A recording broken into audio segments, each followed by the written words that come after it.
A very good evening everyone. I am Tulsi Singh and today we are going to start our next topic that is standard precautions. आज हम लोग पढ़ेंगे कि exactly हम कैसे कैसे किसी भी बीमारी से स्टैंडर्ड प्रिकॉशंस को फॉलो करके बच सकते हैं, किसी भी इंफेक्शियस डिजीज से या फिर किसी भी कम्युनिकेबल डिजीज से। बात समझ आइए आप लोगों को कि क्या करने वाले हैं। हम लोग कुछ स्टैंडर्ड प्रिकॉशंस फॉलो करेंगे और बीमारियों को अपने आप से दूर भगाएंगे। हम लोग हॉस्पिटल सेटिंग के अंदर गए, कोई भी पर्सन है कम्युनिकेबल डिजीज का है फॉर एग्जाम्पल, और हमारी फाइल के ऊपर लिखा हुआ है standard precautions, follow standard precautions, files के ऊपर लिखा होता है। तो हम लोगों को क्या करना है कि सिर्फ और सिर्फ हमें उस फाइल को चेकआउट करना है और देखना है कि ये पेशेंट किसी इंफेक्शियस कम्युनिकेबल इंफेक्शियस डिजीज से सफर तो नहीं कर रहा है। अगर कर रहा है तो हमें स्टैंडर्ड प्रिकॉशंस फॉलो करने हैं। अगर वो नहीं भी है, अगर वो किसी भी इंफेक्शन से सफर नहीं कर रहा है, तब भी हम लोगों को क्या करना है, हमारे जो स्टैंडर्ड प्रिकॉशंस है वो फॉलो करने ही करने हैं। अगर लिखा हुआ है तो बहुत ही बेनिफिशियल है वो हमारे लिए कि तब तो करना ही करना है। अगर नहीं भी है तब भी हमें जो हमारे स्टैंडर्ड प्रिकॉशंस है वो फॉलो करने हैं। मैम स्टैंडर्ड प्रिकॉशंस एग्जैक्टली होते क्या है? कुछ नहीं होता, हमें अपनी सेल्फ केयर करनी होती है। सेल्फ केयर बोले तो कि हमें सिर्फ इतना ध्यान रखना है कि उस अगले बंदे से हमारे अंदर कोई भी इंफेक्शन ना ट्रांसमिट हो, चाहे वो कॉन्टैक्ट के थ्रू है या फिर एयर के थ्रू है, कम्युनिकेबल या फिर हम लोग ओरली कोई भी मतलब किसी भी तरीके से ट्रांसमिशन हो रहा है नहीं करने देना है। क्यों कैसे बचा सकते हैं मैम? ओरली कैसे बचा सकते हैं? हम लोग मास्क वेयर कर सकते हैं। ये पीपीई के अंदर हम लोग देखेंगे, अगर हम लोग गलती से उसके टच में आ गए, हम लोगों ने हैंडशेक कर लिया है या फिर हम लोग स्किन टू स्किन कॉन्टेक्ट में आ गए हैं, हो जाता है बहुत बार गलती से, तो क्या है हम लोगों को जाकर के अपना हैंड हाइजीन परफॉर्म करनी है। हम लोग को एसेप्टिक टेक्निक्स के बारे में पता होना चाहिए, हम लोग को वो फॉलो करनी है। हम लोग हर एक तरीके से हर एक जगह पर हमें अपने आप को बचाना आना चाहिए कि हम लोग स्टैंडर्ड प्रिकॉशंस को फॉलो करके कैसे कैसे खुद को प्रिजर्व कर सकते हैं, कैसे कैसे खुद को बचा सकते हैं, कैसे कैसे हम लोग अपने आप को इन्फेक्शन होने से रोक सकते हैं। तो हम लोग अपना टॉपिक शुरू करते हैं। सबसे पहले क्या आता है कि हम लोग हैंड हाइजीन परफॉर्म करके क्या कर सकते हैं, किसी भी तरीके से इन्फेक्शन को फैलने से बचा सकते हैं। मैम कैसे बचा सकते हैं हैंड हाइजीन से? हमारे 7 सिंपल स्टेप्स हैं हैंड हाइजीन के, जो मैंने आप लोगों को सिखा रखे हैं पहले वीडियो में। अगर आप लोगों ने वो लेक्चर नहीं देखा है, please go and watch that video, आप लोगों के लिए बहुत ज्यादा हेल्पफुल होने वाली है। इसके अंदर हम लोग क्या करते हैं, हमारे 7 स्टेप्स को फॉलो करते हैं और इसी के साथ हम लोग जो हमारे हैंड्स हैं उनको माइक्रोबियल एजेंट फ्री कर लेते हैं, पैथोजन फ्री कर लेते हैं। और इसी के बाद हम लोग क्या बोल सकते हैं कि हम लोगों ने एक स्टैंडर्ड प्रिकॉशन फॉलो कर लिया है। अब इसके बाद हमें इन्फेक्शन होने के चांसेस कम हो चुके हैं, ना के बराबर हो चुके हैं। तो यहाँ पर क्या है कि हम लोग स्टैंडर्ड प्रिकॉशंस को फॉलो करके हैंड हाइजीन परफॉर्म करके जितने भी हमारे हैंड्स के अंदर माइक्रोबियल एजेंट पैथोजेंस हैं हम उनको किल कर देते हैं। बात समझ आई? इतना टॉपिक क्लियर हुआ। हैंड हाइजीन के अंदर हम लोग क्या क्या 5 मूवमेंट्स होते हैं हमारे और 7 स्टेप्स होते हैं, क्या क्या हम फॉलो कर रहे हैं। Next one is our PPE. Wear PPE while you are going to any patient. जब आप लोग किसी भी पेशेंट के पास जा रहे हैं, must wear gloves, mask. If patient is suffering from any respiratory disorder, अगर पेशेंट को रेस्पिरेटरी डिसऑर्डर है, मास्क वियर करके जाइए। ग्लव्स मैंडेटरी है, आप लोग मैंडेटरी ग्लव्स वियर करके ही जाएंगे। उसके बाद मैम क्या, हम लोग गाउन स्टाइल गाउन जो होता है हमारा, हम वो वियर करके जाएंगे। उसके बाद अगर हम लोगों को पूरी पीपीई पहनने की जरूरत है, लाइक हेयर मास्क होता है, हमारा शू कवर होता है, उसके बाद हमारे गोगल्स होते हैं और भी हमारे जो गाउन है वो सब कुछ हम लोग वियर करके जाते हैं इसके अंदर। ये अभी मैं आप लोग को डिटेल में बताऊंगी, पढ़ाऊंगी। इसके नेक्स्ट वीडियो के अंदर हम पीपीई ही कवर करने वाले हैं। तो अभी के लिए सिर्फ इतना समझिए कि हम लोग को पीपीई जो है वो वियर करके जानी मैंडेटरी है एज अ स्टैंडर्ड प्रिकॉशन। हम लोगों को अगर खुद को बचाना है फ्रॉम एनी इंफेक्शियस और कम्युनिकेबल डिजीज, तो हम लोगों को क्या करके जाना है, हमारी पीपीई पहनकर ही जानी है, वियर करके ही जानी है, मस्ट मैंडेटरी है। बात समझ आई? उसके बाद थर्ड आता है हमारे पास बीएमडब्ल्यू। हम लोगों को बीएमडब्ल्यू मैनेजमेंट आनी चाहिए। बीएमडब्ल्यू क्या है मैम? मैम बीएमडब्ल्यू तो कार है। नहीं, हम लोग पहले भी देख चुके हैं कि बीएमडब्ल्यू यहाँ पर कार नहीं है, यहाँ पर बीएमडब्ल्यू का मतलब है बायोमेडिकल वेस्ट। हम लोग जो भी हमारा बायोमेडिकल वेस्ट आ रहा है, जितना भी हमारा मेडिकल से वेस्ट आ रहा है, लिविंग लाइफ का या फिर हॉस्पिटल सेटिंग्स, क्लिनिकल्स का या फिर कोई भी रिसर्च सेंटर का, तो हम लोग क्या करते हैं, उसका जो मैनेजमेंट है वो बहुत अच्छे से करते हैं। मैंने आप लोग को सिखाया भी था।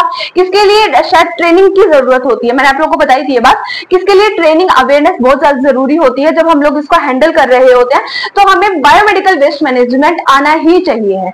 हम कैसे क्या करते हैं, कौन से बीन के अंदर कौन सा डस्ट डाल रहे हैं, कौन से मतलब डस्टबिन को यूज कर रहे हैं। जैसे कि हम लोग ह्यूमन एनाटॉमिकल वेस्ट के लिए क्या यूज करते हैं, येलो यूज करते हैं। तो इसके अंदर हम लिख सकते हैं येलो किसके लिए होता है, ह्यूमन एनाटॉमिकल वेस्ट के लिए होता है। देन हम लोग बोल सकते हैं कि रेड के लिए क्या होता है, प्लास्टिक होता है। ब्लू के लिए क्या होता है, हमारा शार्प जो ग्लास वेयर्स होते हैं, एम्प्यूल्स हो गए, वाइल्स हो गए, वो सब हम लोग बोल सकते हैं। तो इसके लिए हम बोल सकते हैं वाइल्स हो गया, हमारा एम्प्यूल्स हो गया, ठीक है। उसके बाद हम लोग के पास आता है व्हाइट, जिसके अंदर हम लोग कोई भी शार्प जो होता है हमारा, हम वो डिस्कार्ड करते हैं। शार्प बोले तो मैम जैसे कि हमारी नीडल्स हो गई या फिर हमारा जो कैनुला होता है विद अटैच्ड नीडल, वो हो गई, वो सब कुछ आता है। उसके बाद हमारा आता है ब्लैक। ब्लैक के अंदर हम लोग क्या डालते हैं, हमारा जनरल वेस्ट डालते हैं। इतना समझ आया सभी को कि एग्जैक्टली हम लोग कैसे कैसे जो हमारा बीएमडब्ल्यू है बायोमेडिकल वेस्ट है वो मैनेज कर रहे हैं।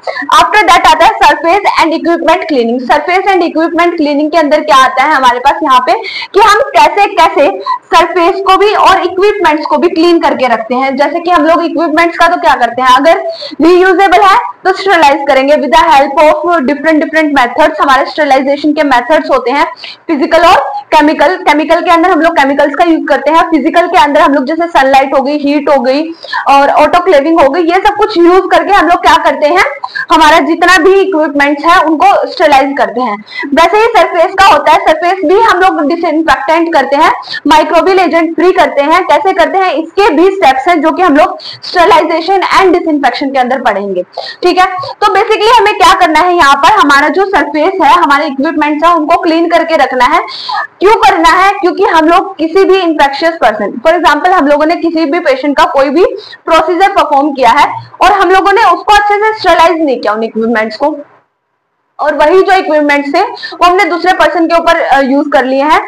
तो जो इन्फेक्शियस पर्सन था, हो सकता है वही हो, उससे इन्फेक्शन हमें हो जाए, उसके ब्लड से हो जाए, या फिर उसके अंदर जो हम दूसरे पेशेंट के ऊपर उसी इक्विपमेंट को यूज कर रहे हैं उससे उसको ट्रांसमिट हो जाए वो, तो उसको तो बेचारे को बिना आई ही मौत मिल गई।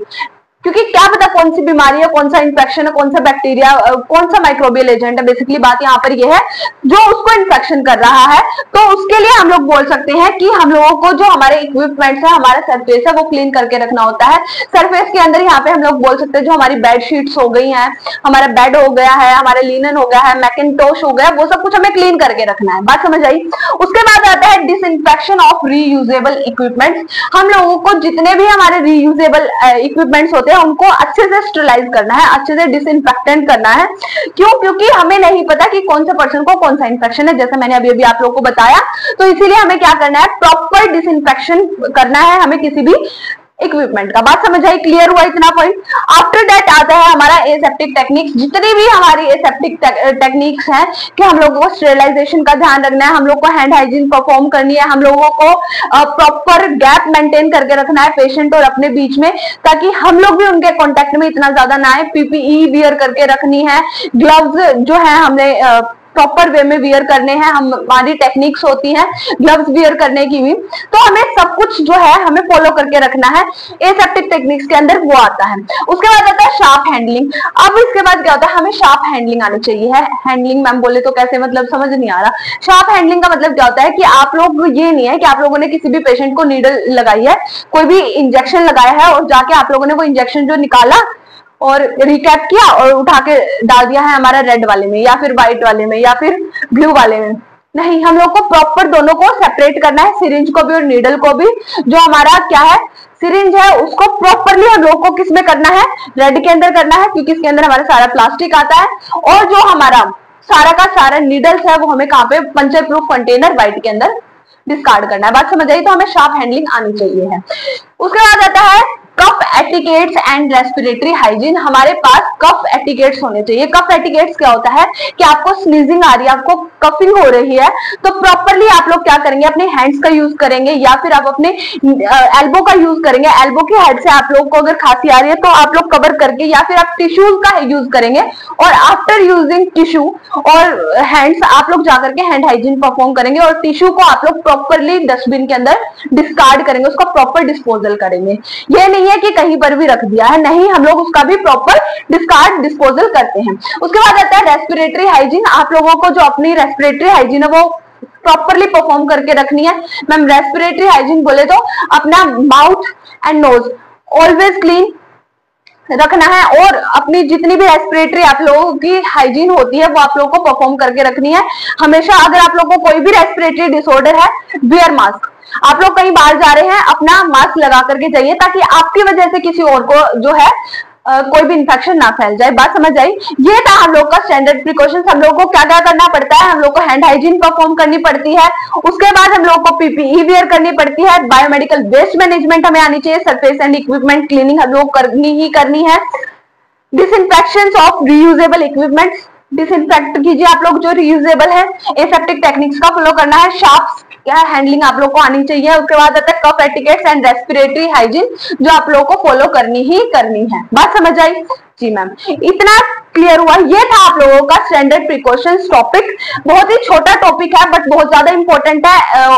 किस अकॉर्डिंग है, आप लोग जब अपनी डेली लाइफ टू लाइफ जी रहे हैं डेली लाइफ, तो इसके अंदर भी आप लोगों को स्टैंडर्ड प्रिकॉशंस फॉलो करने आने चाहिए कि आप लोग बाहर जा रहे हैं, आपको कोई रेस्पिरेटरी डिसऑर्डर है या फिर आपको किसी चीज से एलर्जी है, वियर मास्क। ठीक है, बाहर से आ रहे हैं तो अपने आप को सैनिटाइज कीजिए, अपने हैंड्स को सैनिटाइज कीजिए और उसके बाद आप लोग कुछ भी खाने पीने के लिए बैठ रहे हैं तो हैंड हाइजीन परफॉर्म करना बिल्कुल मत भूलिए। अगर आप लोग कहीं ऐसी जगह पे जा रहे हैं जहां पर कंटेमिनेशन ज्यादा है तो अवॉइड कीजिए वहां जाना। अगर आप लोगों को पता है कि इस वाले एरिया के अंदर कंटेमिनेशन ज्यादा है, वेंटिलेशन अच्छी नहीं है, तो अवॉइड कीजिए। इन्फेक्शन वहां जाने से ज्यादा चांसेस आप लोग को हो जाए। तो ऐसे ही आप लोग अपने स्टैंडर्ड प्रिकॉशंस की हेल्थ से इन्फेक्शन से बच सकते हैं डे टू डे लाइफ के अंदर भी और अपनी हॉस्पिटल सेटिंग्स के अंदर भी। इसी के साथ हमारा चैप्टर खत्म होता है standard precautions. Thank you so much everyone for watching my video. Make sure आप लोग लाइक, कमेंट, शेयर करना बिल्कुल नहीं भूल रहे हैं। चैनल को सब्सक्राइब करना मत भूलिएगा। Thank you so much everyone.